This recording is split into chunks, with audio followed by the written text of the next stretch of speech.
Do you want to talk about the ADL and you sort of what the status of that is, whether you're pursuing a lawsuit or not, or where that stands? I think we'll have to see about that. I mean, the fact of the matter is that ADL did initiate a boycott. They don't call it a boycott, they call it a pause. But, a pause that is never ending is a boycott. Yeah. So it's the same thing. We saw a massive drop in U.S. advertising. We saw basically no change in advertising in Asia, but domestically with ADL is strong, we saw a 60% drop in advertising. So, that's pretty intense. And this is despite, showing repeated analyses of the system, including third-party analysis of the system, which actually showed that the number of views of hateful content declined. So, the third parties who have all the data analyzed and said, actually, there's less hate speech. The issue, I think, with the ADL is not a question of hate speech. It's not a question of anti-Semitism, obviously. It's that the ADL and a lot of other organizations have become activist organizations which are acting far beyond their stated mandate or their original mandate. And I think far beyond what donors to those organizations think they are doing.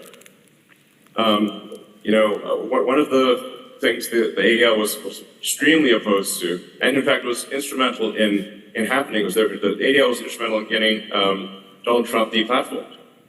And then when we restored the account,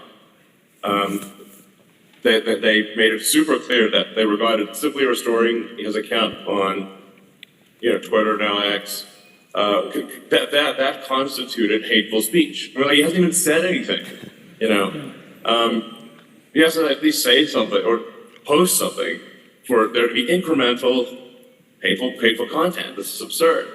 And what's this got to do with anti-Semitism? Donald Trump's son-in-law is Jewish, his Jewish grandparents. I'm pretty sure he's not anti-Semitic, okay? Yeah. He's at the wedding.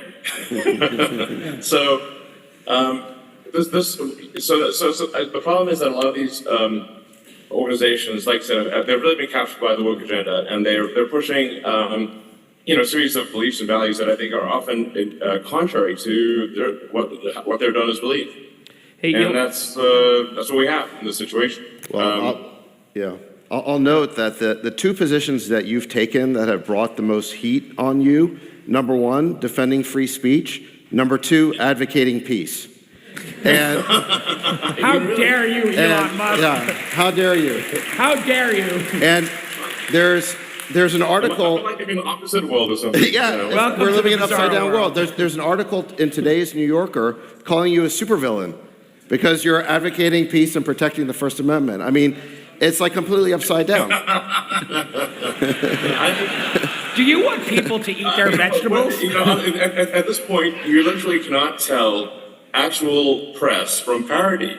No. It's like, if that was a Babylon Bee or Onion, no, literally, you're doing and change the banner to Babylon Bee or whatever, Onion or something like that. Some parody thing, right. And be like, oh, that's a good joke. Supervillains normally advocate for peace. That's of course.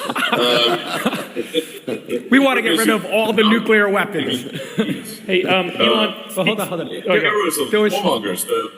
That's what?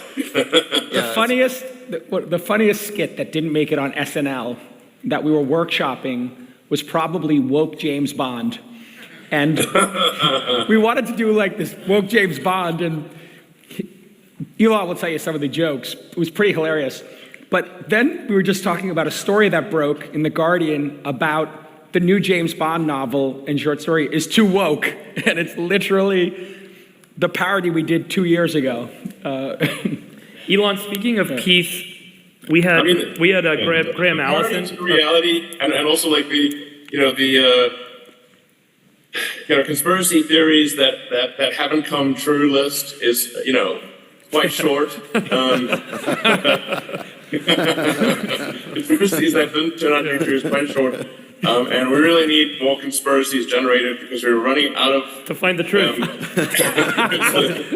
Okay, It should be that Pacheco is accurate. So I don't know who's responsible for these conspiracy theories, but if we just need some more material. Paging Alex Jones.